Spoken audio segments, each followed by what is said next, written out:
오늘의 두 번째 주제입니다. 너무나 심각한 증상인 입뿌리 드러남. 입뿌리가 드러나는데 정말 이거는 심각한 현상이에요. 이러한 입뿌리 드러나는 이런 현상이 안 일어나도록 해야 됩니다. 일단 입뿌리가 드러나기 시작을 하면 좀 치료에 시간도 걸리고 노력이 많이 돼야 됩니다. 그러면 이 입뿌리 드러남이 왜 그렇게 너무나 심각한 증상이냐? 이건 전신 건강하고 연관되는데 치아는 오복이라고 그랬어요. 오복. 정말 치아가 건강한 사람은 무병장수하는 사람들이 많습니다. 잔병도 없고 오래 건강하게 사시는 들 보면 치아가 건강해서 무엇이든지 맛있게 잘 듭니다. 치아가 건강해야 치아가 먼저 음식의 맛을 보고 음식을 흡수합니다. 음식의 영양분을 제일 먼저 흡수하는 곳, 제일 중요한 것이 치아입니다. 이 치아가 입뿌리가 드러나서 흔들려서 탈락이 되고 다른 거를 씹는다. 이거는 내 치아하고는 완전히 다른 세계입니다.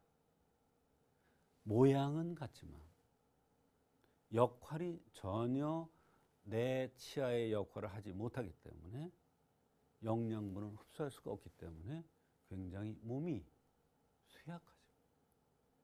물론 그 안으로 들어가서 위나 장이나 이런 데서도 흡수하지만 가장 중요한 것은 그만큼 입뿌리, 치아 상태입니다.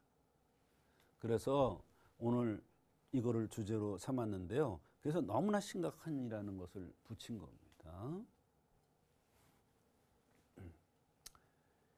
입뿌리가 드러나는 것을 잇몸 퇴축이라고 그러죠. 잇몸이 오그라드는 것 같고 물러나는 것 같은 거예요. 그래서 입뿌리가 드러나요. 그거를 잇몸 퇴축이라고 합니다. 입뿌리가 드러나는 거예요. 입뿌리가 드러나면 결국은 어때요? 치아가 흔들릴 수밖에 없어요, 결국.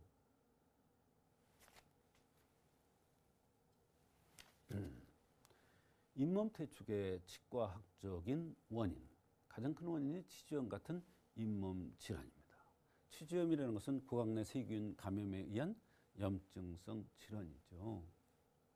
잇몸이 빨갛게 부풀며 출혈이 잘 생기고 입냄새가 진동하는 게 특징입니다. 썩어 들어가기 때문에 그렇죠. 노화로 인한 경우, 나이가 들수록 잇몸이 쇠퇴하고 면역력이 떨어져서 잇몸 질환에 걸리기가 쉽기 때문입니다.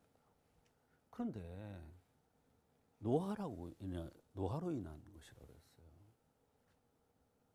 노화가 잘 안 일어나도록, 노화가 일어나더라도 잇몸에 이상이 안 나타나도록 하는 방법이 있어요. 그걸 이제 오늘 배워가셔야 되는 거예요. 이외에도 잘못된 칫솔질이라든지 교정으로 인해서 잇몸이 손상되거나 이갈이, 잠잘 때 이빨을 간단 말이에요. 이갈이 등으로 잇몸에 압력이 가해져서 생기는 경우도 있습니다. 잇몸 퇴축에 의한 증상은 치근이 노출되고 입뿌리가 노출되는 거예요. 그래서 치아가 찬 음식이나 단 음식에 접촉되어 매우 과민한 이렇게 과민하게 느껴져요. 얼마나 예민하겠어요. 치아와 잇몸 사이에 공간이 생겨서 음식물이 잘 끼고 치석이 잘 생기는 이런 결과를 생기게 하죠. 잇몸 퇴축에 의한 증상은 드러난 입뿌리에 충치가 잘 생기며 진행이 매우 빠르고 치아를 지탱해 주지 못해서 이가 흔들리고 결국은 빠지게 되는. 잇몸 퇴축은 치과학적으로도 치유되지 않는다고 하여 주로 이식 수술을 하고 있지만 수술이 어렵고 재발을 잘해서 쉽지 않은 게 현실입니다.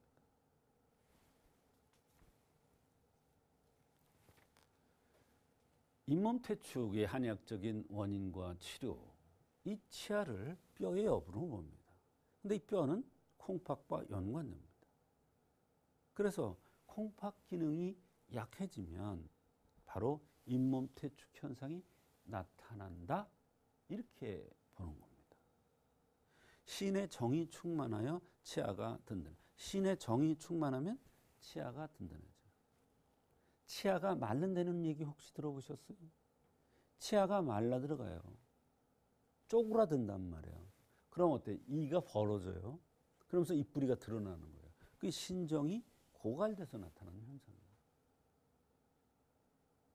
사실 신정이 고갈돼서 진액이 고갈되면요, 거기에 균이 생기고 암덩어리가 생길 수도 있는 거예요. 잇몸 퇴축만 중요한 게 아니에요. 위아래 잇몸이 수족 양명경에 속하기 때문에 수양명 대장, 족양명 위, 그래서 위와 대장의 경락이 잇몸을 지나가기 때문에 위열이 있거나 또는 대장이 차서 문제가 생기는 경우에 잇몸이 약해져서 입뿌리가 드러날 수 있어요. 그러니까 위와 대장에 의해서 입뿌리가 드러날 수도 있고 아까 얘기한 신정에 의해서 날 수도 있는 거예요.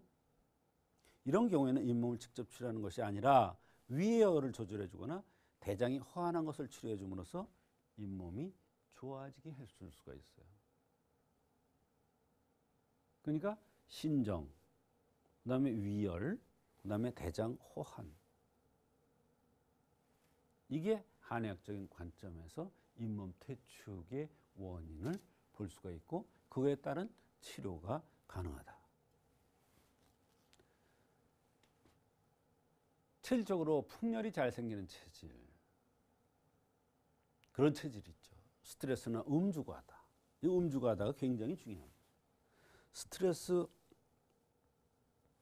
받아도 아무렇지도 않은 사람도 있고 요만한 스트레스에도 굉장히 내 몸이 힘들어하고 내 몸의 상태가 나빠지는 그런 사람도 많습니다.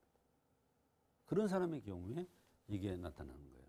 등으로 풍열독이 생겨서 치주골과 잇몸이 부어서 염증이 생기면 잇몸이 약해질 수가 있는 거예요.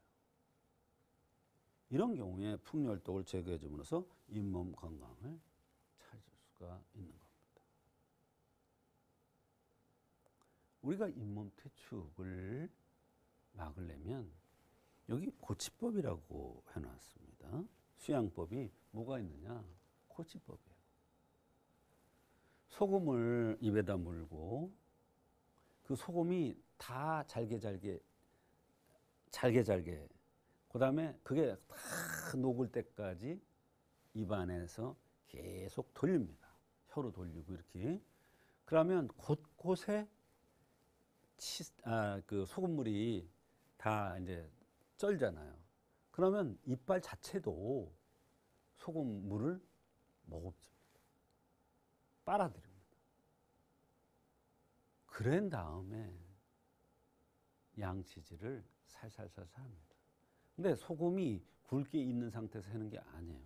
다 녹은 다음에. 그래서 저는 어린아이들은 소금물을 만들어서 소금을 이렇게 끓여가지고 그걸로 양치를 시키면 이런 잇몸 퇴축도 안 나타날 뿐만 아니라 충치도 예방되고 치아가 벌어지거나 이런 여러 가지 증상들이 안 나타나기 때문에 전신적으로 건강해질 수가 있습니다.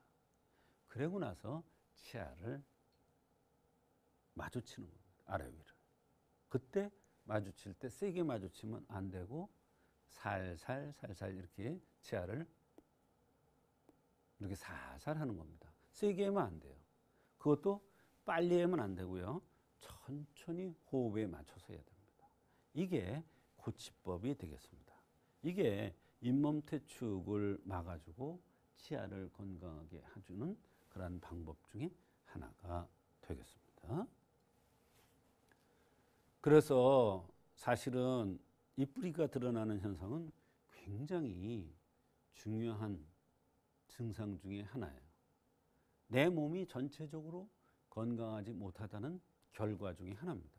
그래서 제목을 너무나 심각한 증상인 입불이 드러남으로 했는데, 이런 현상들은 지금 바로 말씀드린 고치법 같은 걸로서 평소에 꾸준히 해줌으로써 예방할 수도 있지만, 한의학적으로 근본적으로 이게 신정이 부족한 거냐, 풍열에 의한 것이냐, 또는 위열에 의한 것이냐, 대장 호환에서 나타나는 것이냐를 찾아서 한의학적으로 치료해주면 얼마든지 근본적으로 예방도 될 수 있고 치료도 될 수가 있는 것입니다.